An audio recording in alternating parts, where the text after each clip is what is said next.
My roommate has been acting weird lately. He's always been a bit out there, but not like this, never like this. Before I continue, let me give you some backstory. I'm an alumni at Bridgewater State College in Massachusetts. I share a dorm with my roommate Wallace.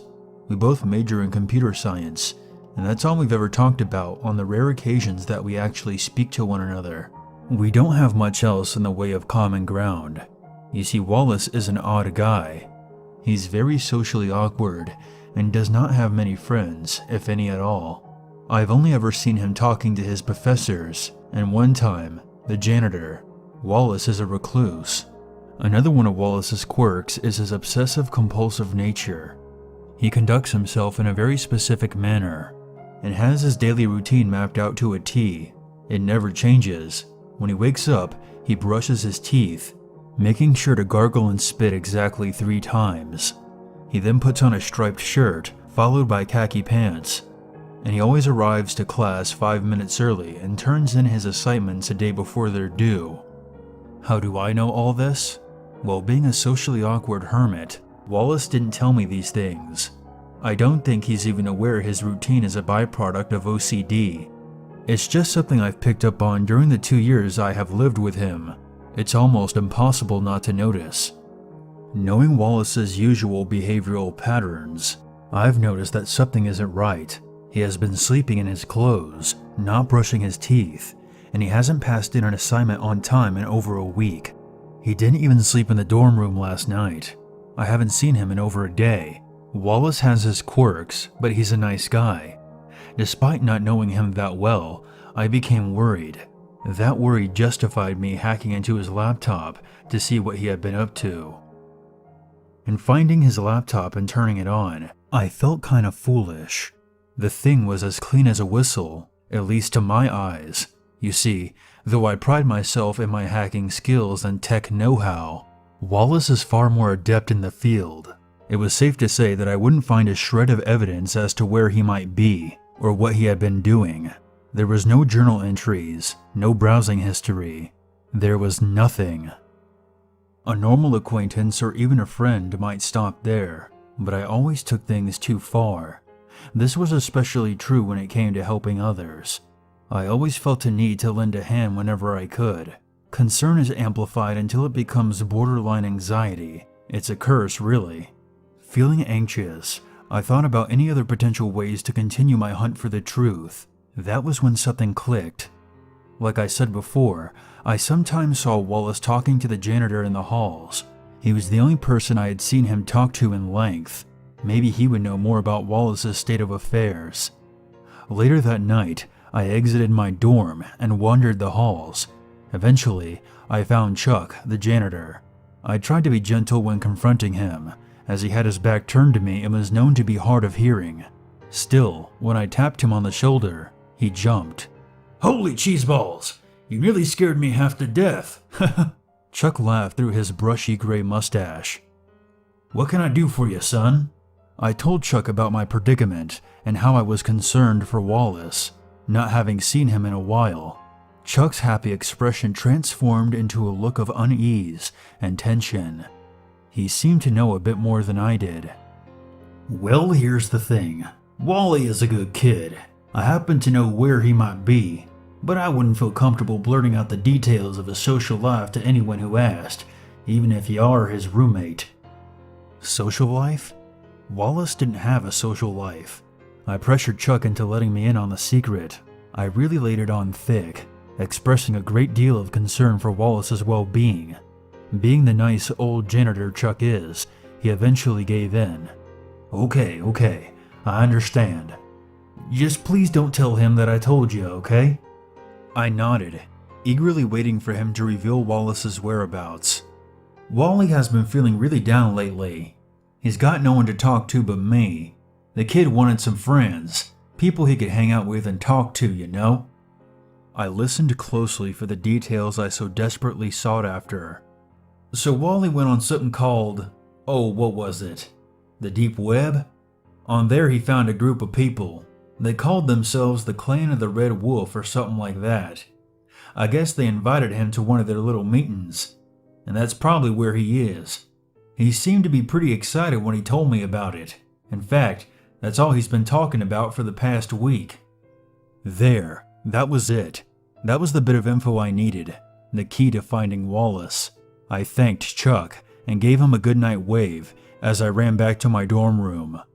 From the sounds of it, Wally got himself involved with another group of people who shared in his interests, and eventually they invited him to hang out in real life. I had their quirky name, the Clan of the Red Wolf, and that was all I needed to find them on the deep web myself. It took quite a while, but I finally managed to find the deep web forum pertaining to the so-called clan. It contained nothing but a description and a series of videos. Here is the description as it appeared on the site. Welcome to your new belief system. We are the Clan of the Red Wolf, and we're here to help. There are 7 educational videos on this site, each tailored to a specific belief that we want to share with you. Over the course of a week, you are asked to watch these programs to understand our doctrine. If you make it to the last one, you will be invited into our den. A lesson a day to keep the mortals away. The summary was very bizarre, but it was nothing less than what I expected. Scrolling further, I noticed that all of the videos had a similar title. Day 1, Day 2, and so on. Naturally, I watched all of them. The whole series reminded me of old war propaganda. It was made in the style of a vintage cartoon, starring a wolf as the main focus. Not a normal wolf, it was a cartoon wolf. Picture a character similar to Wile E. Coyote. In each video, the wolf learned a new clan value from the campy male narrator. Not unlike old cartoons, the wolf comically goes against the narrator's wishes and suffers the consequences before learning his lesson.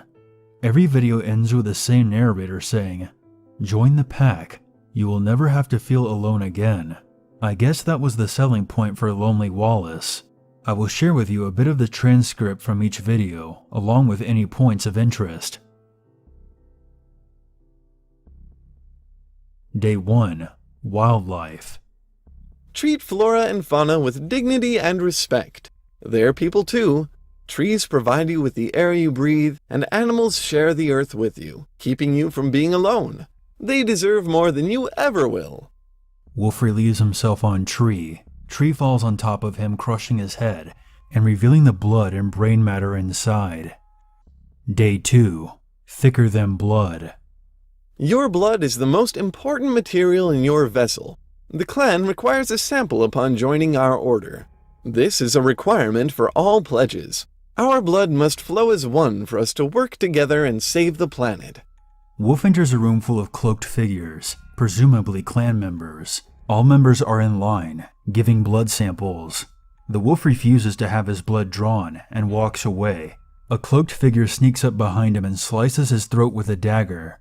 Video focuses on the wolf bleeding out for a few moments. Day 3. Obey or suffer. Remember what happened to our friend when he didn't give his blood to the cause? He didn't obey our order's rules, so he had to suffer the consequences. Remember, the clan's laws are important. You must obey or perish. Trust me, it's worth it. Shows the wolf bleeding out again. Only a few cloaked figures are now on top of him, stabbing his corpse repeatedly. Day 4. Vow of Secrecy. The Clan of the Red Wolf is often misunderstood. Because of this, it is important to never tell anyone of our existence under any circumstances. Break this rule and you will perish. Wolf is shown talking to his wolf pals and showing them his new cloak. A cloaked figure walks into frame with what looks like a semi-automatic weapon and opens fire. The wolves fall to the ground, dead. The cloaked figure then gives a thumbs up before the video ends. Day 5. Learn and understand. If you're allowed into our inner sanctum, you will be greeted with knowledge. We abide by the word of the Red Wolf, and you will too. You will be expected to learn and understand his teachings, otherwise you will fail not only the clan, but the whole world as we know it.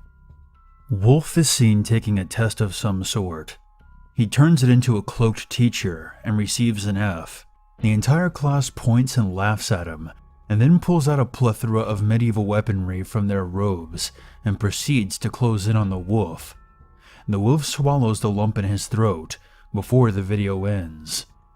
Day 6. Tasks and Rituals. As a new recruit, you will be asked to carry out various tasks ranging from the mundane to the fantastic. Most of these missions will involve fetching ingredients for our rituals. As boring as that may sound, it is the most important thing you could ever do for the clan. Wolf fails to bring ingredients to clan members for ritual.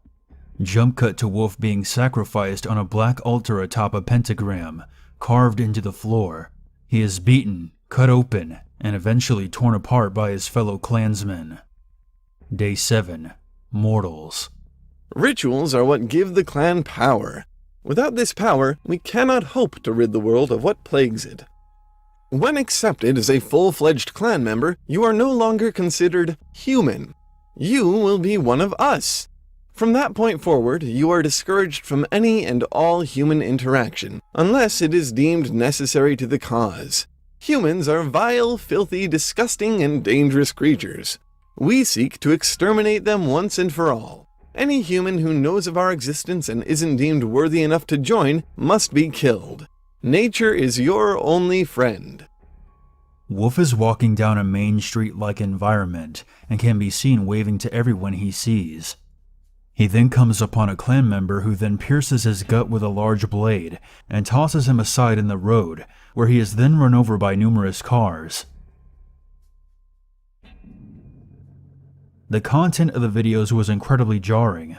I almost couldn't believe that such a cult could actually exist, let alone that Wallace would join them. He must have really been lonely.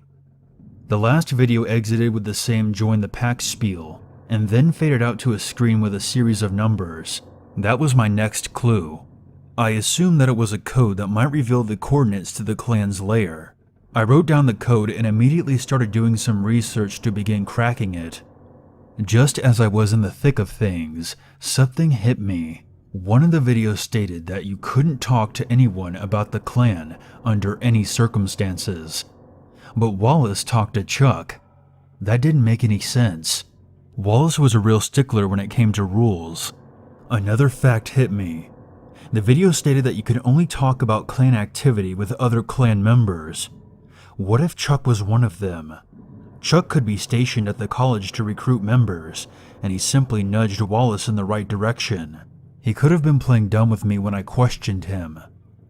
So either Chuck was a Klansman, or Wallace had broken the cardinal rule. Neither theory held much water. If Chuck was a member, then why would he have told me anything without either recruiting or killing me? And if Wallace was so eager to be accepted into such a strict cult, then why would he disobey their rules? I couldn't make much sense of either angle. I eventually gave in to the notion that perhaps Wallace simply disregarded the rules in lieu of his excitement. He was finally going to have friends, so he had to tell someone. This didn't sit completely well with me, but I had to get back on cracking the code. I didn't have time to dwell on uncertainties. Just then, there was a knock at my door, followed by a voice. "It's Chuck, the janitor. I'm here to tidy up your room." Chuck never cleaned dorm rooms. That wasn't part of his job. "I'm all set," I yelled, hoping he would leave me be. The knocking ceased. There was a long stretch of silence followed by a soft, metallic creak. The doorknob was turning.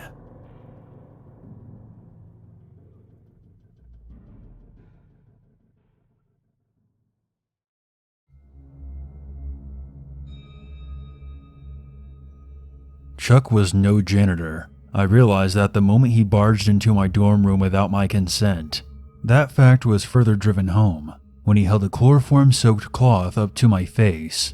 I tried to fight back, but Chuck was strong, much stronger than your run-of-the-mill custodian. Even if I had managed to take control of the situation, I was no match for chemical warfare. The effects of the chloroform were quick and unforgiving. It seemed like my fate had been sealed. I awoke to the unpleasant sensation of my head colliding with something above me. As I gathered my wits, I realized that I was in the trunk of a car, presumably Chuck's. I wanted to scream out for help on the off chance that someone would hear me, but I was far too groggy from the effects of the chloroform. All I could do was wait until we arrived at our destination, one that more than likely would be my grave. I tried to remain calm in what I thought would be my final moments. As such, I was focused on what I could hear. I could tell that we were on a dirt road, and I could hear enough wildlife to divulge that we were either in or near a forest, a good place to dump a body. Before anxiety could set back in, the car stopped. I waited with bated breath for what was to come next. Eventually, the trunk popped open, and I was hoisted out without warning. Chuck threw me to the ground with no regard for my well-being. He then spoke in a harsh, muddy tone. It was a much meaner voice than the one he spoke with while cleaning the campus grounds. "Get up, kid. I reckon you'll have to toughen up if you want to survive." I don't know what he meant, but I lacked the courage to respond. Instead, I did as he said. Upon standing, a strange sense of relief overcame me. I wasn't dead, at least not yet. I was still stuck between a rock and a hard place, but I felt as if I had a little bit more wiggle room. Chuck gripped my shoulders tightly and forced me to move forward. He dragged me up a grassy slope and into a large clearing, surrounded by an endless forest. At its center was a group of cloaked figures standing in a circular formation. It was them, the clan. The same clan from the videos I'd watched. This was definitely a cause for alarm, but I wasn't sure what to expect. The clan remained motionless as we approached. Without warning, Chuck shoved me between a couple of clan members and into the circle. I fell face first to the ground. I jolted up quickly as to peer upon my captors. I at least wanted a glimpse of the clan before I met my demise. What I saw was a lot more familiar than what I expected. There, standing in the center of the circle, was Wallace. Chuck entered the circle and proceeded to speak in a loud and firm tone. "Fate has brought us here to initiate the newest member of the clan. One question remains. Who will it be?" Chuck stared at the two of us with a menacing grin on his face. "The rules are simple. Last man standing will be crowned the victor." Chuck grinned again as I listened on. "There's a small catch. Your opponent's heart has to stop beating." My eyes widened in disbelief. I looked over at Wallace. He was unmoved. It was clear to me that he was not a victim of capture like I was. He was a willing participant in this game, and that made my stomach turn. Wallace may not have felt the need to react, but I had to. "A fight to the death? But why?" Chuck glared at me before offering an answer. "I've been recruiting clan members for a great many years. I sniff out young folk just dying for a greater purpose. People like Wallace over here." I looked over at Wallace. He remained completely composed, still and silent as ever. I told him about the clan, and I showed him the site, and nudged him in just the right direction. We were ready to accept him into our ranks, but that's when you started snooping around. I was going to kill you myself, but then I had an epiphany. What better way for Wallace here to prove his allegiance to the clan than with blood? And if on the off chance that you come out on top, you can take his place. A will to live that strong deserves reward." I was speechless. "Think of it as a second chance, kid. You're one of the lucky ones. I was going to decapitate you and toss your head into a lake." Chuck threw us a small blade. This was no joke. One of us had to die. Wallace began sidestepping, hungry for bloodshed. I couldn't bring myself to hurt him. "Wallace, it's me. I'm your friend. You don't have to do this." He wouldn't speak. He just kept glaring at me, much like a lion looked at a gazelle. I was nothing but a means to an end. He needed this. This was all he had, and it completely consumed him. I knew he was trouble, but I didn't know how far gone he was. Wallace lunged at me, blade in hand. I quickly jumped out of the way. Just as quickly as I dodged the attack, Wallace turned around and came at me again. This time, he broke skin. The tip of his blade scathed my shoulder, exposing muscle tissue and blood. It was not a fatal wound, but it hurt like hell. Rather out of anger or pain, I impulsively swung back and stabbed him in the arm. Wallace cried out in agony. I'm sorry, I didn't mean to do that. I pleaded with him, but it was of no use. Wallace came back at me tenfold. It was either me or him. I could only dodge his blade so many times before I slipped up. I had to make a choice. I dodged a few more of Wallace's crafty maneuvers, waiting for the right moment to strike. That moment soon came when he got a little too aggressive. Wallace ran towards me, full speed, hoping to catch me off guard. But I was more than ready for it. I purposely fell to the ground and jabbed Wallace in the shin, causing him to lose his balance. I held my blade up and watched as he fell onto it. It wasn't enough to kill him, but he was certainly too wounded to go on. I pushed him off of me, jumped to my feet, and looked over at Chuck. There. Are you happy? Chuck stayed silent. It's over. Chuck laughed. Forgot the rules already, kid?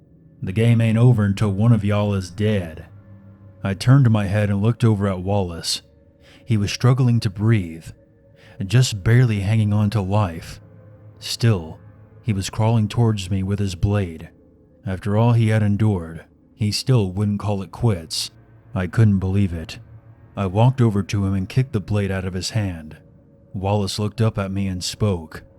Please, I'm begging you. I need this. It's all I have. I don't fit in anywhere. I'm a nobody. Please, you don't understand. I slid my blade across his throat before he could even finish the sentiment. Chuck then chimed in to congratulate me. Here we have it, folks. Our newest clan member. The clansmen kneeled before me. It was an exhilarating moment. It's not as though I wanted to join them, but fighting for my life, killing Wallace, that was truly exciting. Maybe it was fear. Maybe it was all the stress of the ordeal, or perhaps it was part of me I had never discovered. All I knew is that something within me changed. The clan has showed me who I truly am, and I am forever grateful. I cannot wait for the exciting ventures that lie ahead. And remember, if you're ever feeling lost or out of place, seek us out. We'll do our best to make you feel welcome. Join the pack, my friends. We'll be waiting for you.